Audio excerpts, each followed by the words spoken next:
x plus 1 by x is equal to 2 হলে x power 5 plus 1 by x power 5 সমান কত?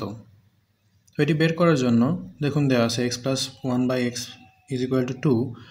তো আমরা জানি যে x power 5 এর কোনো সূত্র আমাদের জানা নেই, তাহলে আমাদের এখান থেকে x এর মানটা বের করে নিতে হবে। তো x এর মান কীভাবে বের করতে পারি? x plus 1 by x সমান 2 দেওয়া আছে, তো আমরা এটাকে এভাবে লিখতে পারি x plus 1 সমান 2x, অথবা x is equal to 2 minus 1। তাহলে x এর মান হলো 1।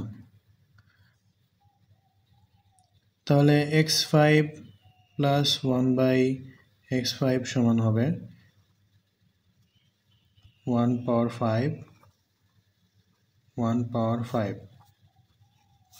তাহলে আমরা জানি যে 1কে আমরা যত দ্বারাই পাওয়ার করি না কেন 1ই হবে, এবং এটাও 1ই হয়। তাহলে 1 1 2, তাহলে উত্তর হলো 2। সঠিক অ্যান্সার এ।